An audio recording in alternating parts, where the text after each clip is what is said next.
Hello, my name is Brennan Knight, and I'm currently in the Instructional Technology program at Kennesaw State University. I'm working on my Education Specialist degree.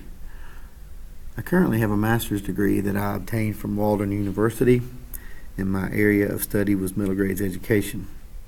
I also got my teacher certification at Mercer University. I came into education from a second career, and so I had a previous bachelor's degree in criminal justice that I got from Columbus State University. This is my 5th year teaching. I currently teach at Chapel Hill Middle School in Douglas County. Douglas County is located west of Atlanta. It is in the metro Atlanta area. I currently teach ELA, English Language Arts Support, which means I work with lower performing students to help bring their language arts abilities up to their peers. Previously taught language arts and social studies. Chapel Hill Middle School, located in Douglasville, is the home of the Wildcats. We take pride in our school. We think we have a great school. We have great administration and great students. The title of this capstone that I am working on is Using nGrade Pro to Improve ELA EOG Scores. ELA standing for English Language Arts, and EOG is end of grade, which is commonly referred to as the milestones. What do we want to accomplish? We want to raise the ELA scores on the milestones in 2018. We have our scores for 2017 and we want to raise them. So we're going to compare the data between 2017 and 2018. We're going to look at how each individual grade did, and we're going to use nGrade to help raise those scores. We're going to take a quantitative approach. We're going to use the data in a quasi-experimental format, and we're going to test the hypothesis. Will nGrade help raise ELA EOG scores? We believe it will, and we'll let the data determine if that is in fact correct. This is our school improvement plan. This is where we got the idea, or where I got the idea for the capstone project. As you can see right here, the very first 3 objectives are 6th grade, 7th grade, and 8th grade EOG language arts. We want to address those scores and try to help meet the needs of our students. Who participated? Students enrolled in Chapel Hill Middle School took part in this project. The milestones in 2018 were conducted from April 16th to April 27th. And as you can see, the first year we had 1,117 students, and last year we had 1,191. We designed this project based on the fact that our county went to a new learning management system called nGrade. So before we could implement and use the features and the technology, we had to teach our teachers how to use it and gain their confidence in their abilities.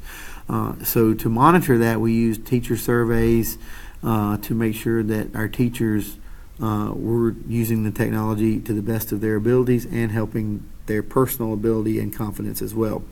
We did this through collaboration. We developed learning activities that were uploaded to the program.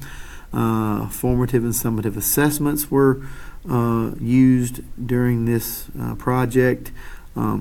We analyzed the instant data, which is one of the features of nGrade, so we could focus in on students that needed extra attention. And of course the data collected from the EOG scores. Now, as you can see, this is an example of the instant data that I was referring to. This was the Unit 1 pretest. And as you can see on the left side here, we have the scores of students that did not meet. We have the scores here of meets, and then we have the scores here of exceeds. So when you see the students that did not meet, you're able to focus on those specific students, provide them with resources. And as you can see on the left side here, the class website, wikis, flashcards, assignments. There are many different resources available through this program that you can cater to your individual students to help those that may not be up to the levels that they need to be at. Here's another page that shows the Dropbox, so to speak, where teachers can put resources in for students to have access to. If you look at the bottom left here where it says repository, that is where the students are able to retrieve the information or the files or the resources and tools available for them to use. Okay, so these are what the results showed us from 2017 to 2018. Sixth grade did drop. They went from 534 to 526. However, we saw a gain in seventh grade between 2017 and 2018, and a gain in eighth grade from 2017 to 2018. So in-grade did indeed help us raise our average scores. So in a way, the hypothesis was proven correct in that in-grade did help improve our ELA, ELG scores. Now, the sixth grade, they did not make gains between 2017 and 2018. There could be several factors. In Douglas County, the elementary school kids still did their test on paper and pencil, and online testing was something that they were not as familiar with. So that could have possibly impacted the scores, and additionally transitioning to middle school for the first time could have been an issue as well. There were some limitations. The layout of our school for 7th and 8th grade is that the groups are clustered into pods. Each pod has a subject area, and you have 2 pods per grade level. And in the 7-2 pod, there were some connectivity issues that prevented students from staying online. Some students were kicked off the testing platform, so we had to document that. So there were some issues with that, with the broadband of the school. Small group read alouds still used paper tests. They did not use computers. Because of their IEP, they had to have the questions read to them, so therefore computers were not used by those particular students. What do I recommend? Based on the findings, the fact that we did see gains in 7th grade and 8th grade, I strongly encourage that in-grade be implemented across the board for all academic subjects: math, social studies, language arts, science. I also encourage you to introduce technology to the 6th grade students sooner.